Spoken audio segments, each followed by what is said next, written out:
Hi, and welcome. It is Lisa Leitner, and I'm very excited. I have someone on the phone with me today, which means I am not just talking out my back window like I usually am. In a minute, I'm going to introduce him. I am here with Eric Endlich, Endlich. He is a Ph.D. in psychologist. He is also the founder of Top College Consultants. And what he does and what his specialty is that he helps teens with disabilities transition to college. He will work with kids all over the country and, in fact, all over the world. So you can look him up at his website, again, Top College Consultants. He also has a great video. I took a look at it the other day about colleges and programs for students with learning differences. And then also, this is what really, I'm sure this is what drives a lot of people to his website. He has an autism-friendly college list. So we're going to talk about what, in his mind, makes a college autism-friendly and what to look for. And then, of course, if you want to check it out, you can go to his website, Top College Consultants. Also, don't forget to visit adayinourshoes.com. I have lots of information in there about transition plans and 504s in college, things like that. And that's it. So thank you, Eric, for being my guest today. Let's get started. Welcome to Don't IEP Alone, the only podcast dedicated to helping parents navigate the IEP process and hosted by a special education advocate. Your host has been attending IEP meetings for over a decade and has helped thousands of parents go from an IEP rookie to an IEP all-star. Be prepared to learn tips that will be a total game changer for you as a parent advocate and, most importantly, your child's outcomes. Partnered with the award-winning blog A Day in Our Shoes, you'll be confident, knowledgeable, and actually looking forward to your next IEP meeting. Don't IEP alone. Get ready. Here's your host, from suburban Philadelphia, Lisa Leitner. Hi, good morning. It's Lisa Leitner again from A Day in Our Shoes, Don't IEP Alone. And today I have Eric Endlich with me. Eric is a college consultant, which I'll tell you more about in a bit. But I am excited to have him on because I think that many of us, or many parents, kind of get in the mindset that college is not an option for our kids. And I think that while we've come a long way in the past, several years, I think we have a long way to go in changing that mindset. So let me introduce Eric. And Eric, why don't you tell us a few things about yourself? Sure. Well, I'm a special needs parent myself, so I understand the struggle. I'm also a psychologist and an educational consultant, and I work with special needs students nationwide, actually worldwide, on the transition to college, on what happens after high school.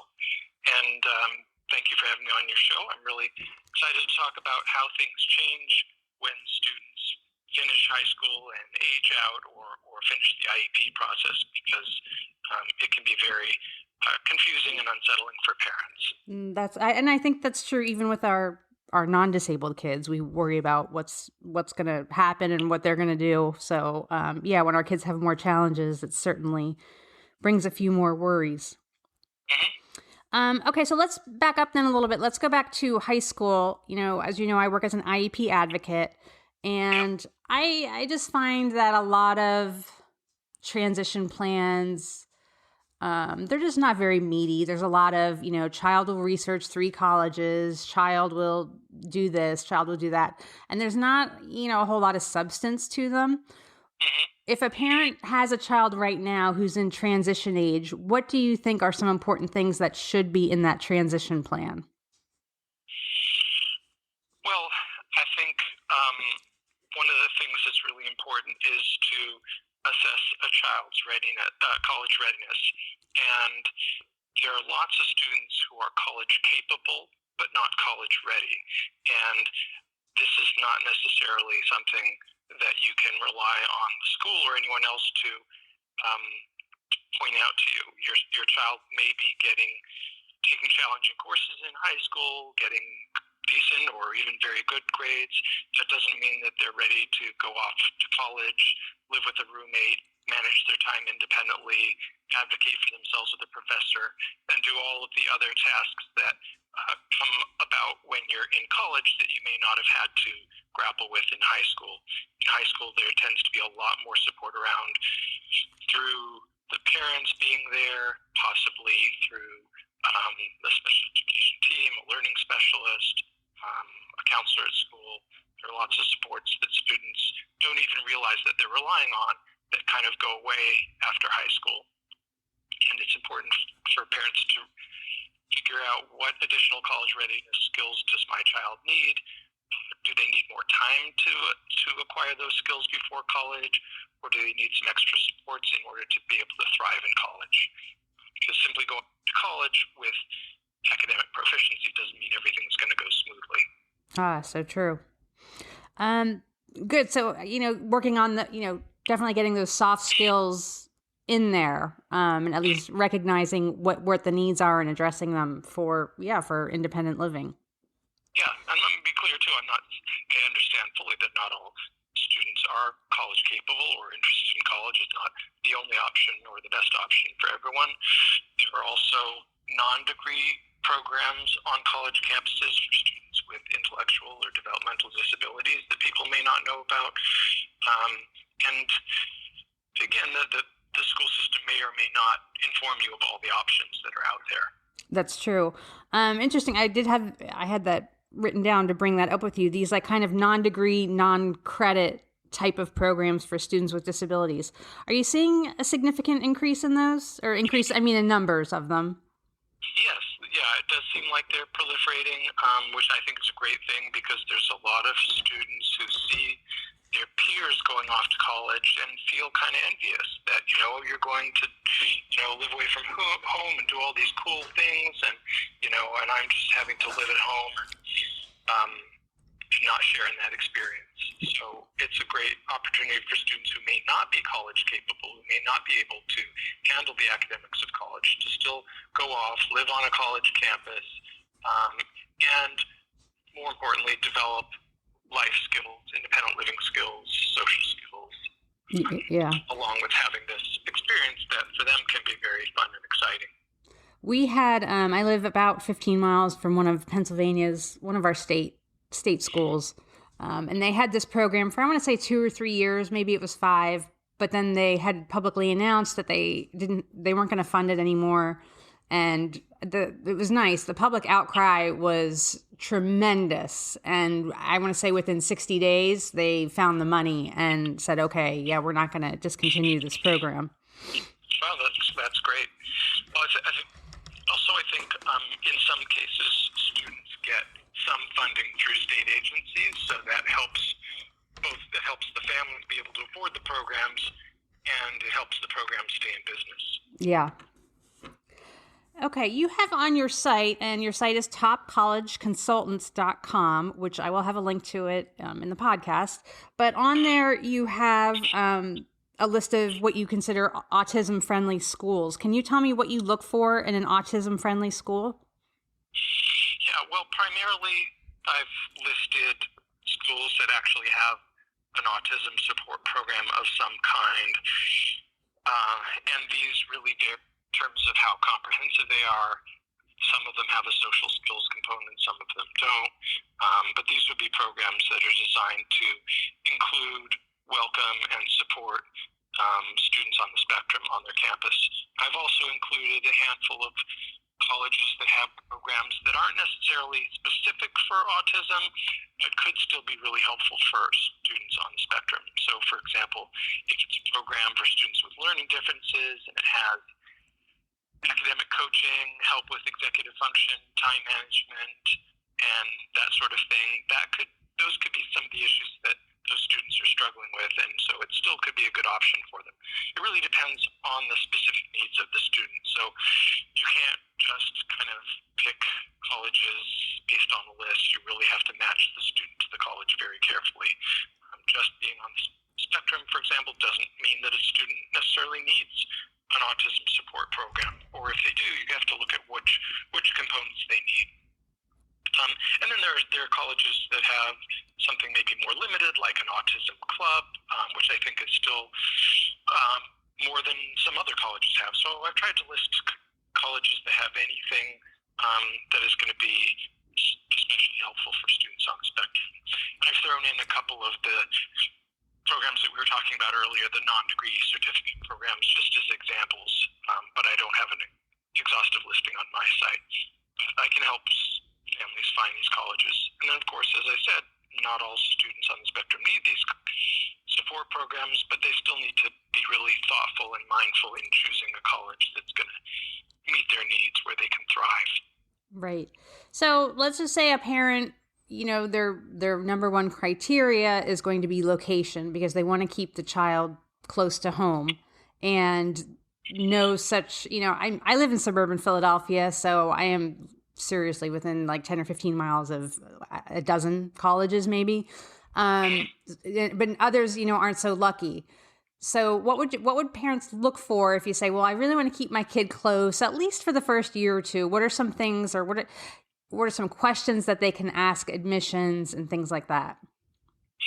Yeah, well, you're lucky you do live in a good area. There are a number of options out there in Pennsylvania. So it is important to have a thoughtful list, which should be based on your students' needs, on your child's needs. If you just go and ask, hey, what can you do for, my child's on the spectrum, or my child has this particular disability, what can you do for them? You'll get kind of a canned answer often, where the college will talk about their accommodations. And this is an important distinction to make. So colleges, when you ask them about serving students with disabilities, they'll say, oh, we can offer all sorts of accommodations. We can offer added time on tests, and we can offer a quiet room for tests, and they'll go on and on describing their accommodations. But these are standard accommodations that every college has to provide by federal law. So that's not really anything that you really need to necessarily research, although the quality of those accommodations may vary from one college to another, and the staffing of the disability office may vary. So, it's a good idea to go to the disability office and look around and look at their flyers and ask about their staffing and try to get a sense of how well funded is this office. If you know what the specific accommodations are that you need, then by all means say, can you provide this on your campus? For example, if it's a student with mobility difficulties, not all campuses are going to be equally accessible from a physical standpoint. But that's I've just been talking about accommodations. That's not really touching the area of supports and services, and that I think is really key to look at. Not just what accommodations can you make, but above and beyond that, do you have special programs, supports, or services for students with this particular disability? And and in the area of autism, I've listed a lot of those programs that do have additional supports, but that's a small fraction of colleges. Okay. Great. I see on your list of colleges, and let me back up a second. We all know that student funding or college funding, whatever you want to call it, it's a huge societal issue. It's a for many of our presidential candidates, they've made this a central focus of their campaign as far as student loans and funding post-secondary education. Do you know, if a child or is a student identified with a disability, are parents maybe able to access additional funds, or they still just have to be in touch with their, the funding assistance office and things like that? I see there's additional fees for a lot of these programs. Right. Yeah, it's a complicated question. There isn't one answer that applies to everyone, and I have listed the fees there because I think, and a lot of other autism program lists you'll find online don't list the fees, but I think that's a really important piece of information for parents, because some of these programs, whether it's for learning differences or autism, some of these special programs don't charge any additional fees. And frankly, when I hear that, I'm almost stunned, because it's the exception. So I have gone into some colleges, and I tour many colleges a year, and I've heard about pretty impressive programs that don't require an additional fee. But then other programs cost many thousands of extra above and beyond the tuition that you're already paying. Right. So that's really important for parents to look at. And as I said earlier, there are cases with certain kinds of programs where funding through, say, vocational rehab of that state, if the student is a client of Voc Rehab or another agency in the state, there sometimes is additional funding for education. But it's very specific to the agency, the student, the program, so I can't make any blanket statements about that. Right, okay. But they should just go to both high school and the college they're considering, go to the financial assistance office and start poking around, I guess. Yeah, and they should be knowledgeable about the agencies that their child may be eligible for in their state, which typically are vocational rehab or developmental disabilities agencies, and sometimes those programs will fund certain college support programs. Okay. And back to your question about finding college close to home. Of course, some students end up going to the local college or the community college so they can live at home. There's a lot of reasons why that works for some students. It gives them a chance to sort of sample, get used to the academic challenge of college before they add on the additional challenge of living independently. So you can kind of do that in 2 stages. First, you transition to college while you're living at home, and then after a year or 2, perhaps transfer to college where you're living away from home. If students need additional services, sometimes they end up getting those outside of the college. So ideally, if you can find a college that provides all the supports you need, that's, I think, is the gold standard where it's one-stop shopping. But in some cases, a family, for example, will hire an executive function coach who is not located at the college that'll work with the student remotely or outside of the college, or other resources like a counselor or a tutor. So they can kind of put together a program of services to support their student. Okay. There's been, I work here in the state. I work as an IEP compliance monitor, which means that I go around to different school districts when they're due for their compliance monitoring. Because the state requires that, so many state employees do it, and then they have volunteers, and then they require that parents, trained parents be on the team. So I do this. Several years ago, I was doing a monitoring at a school district in suburban Philadelphia. And my blog wasn't nearly as popular then. And honestly, I'm not famous now. I'm not trying to claim to be. But the guy this one administrator had no idea who I was, here as part of this monitoring. He just thought I was, there to monitor, and he just didn't know who I was. And he wasn't watching or paying particular attention to what he was saying.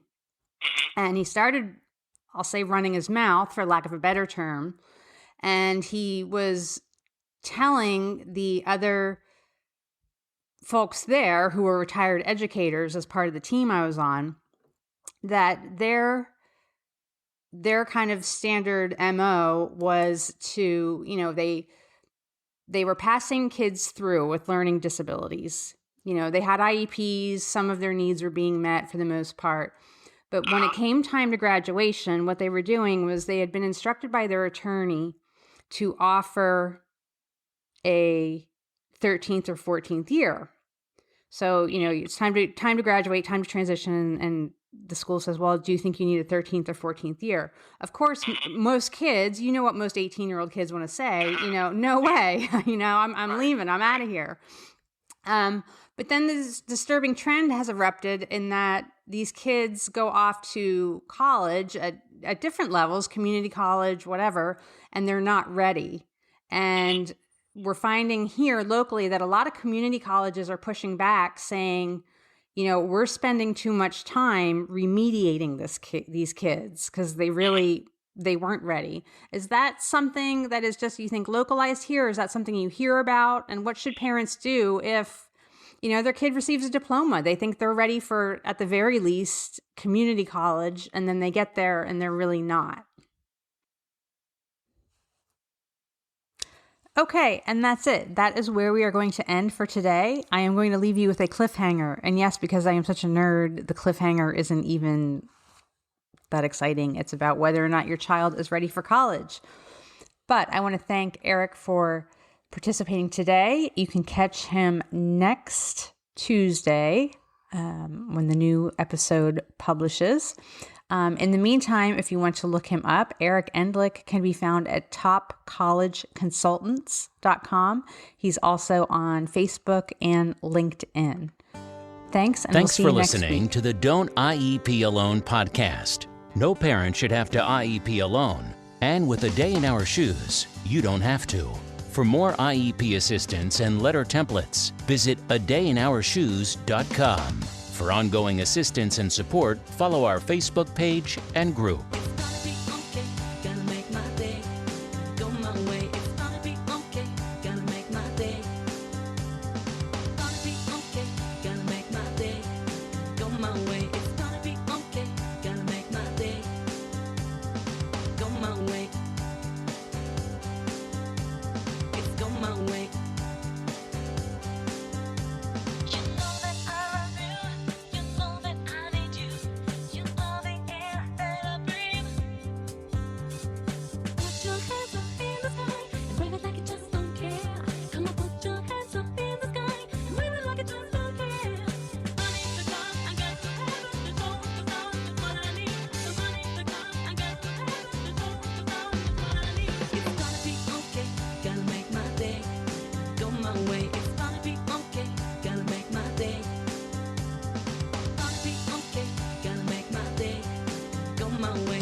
Me, I could fly up to the sky.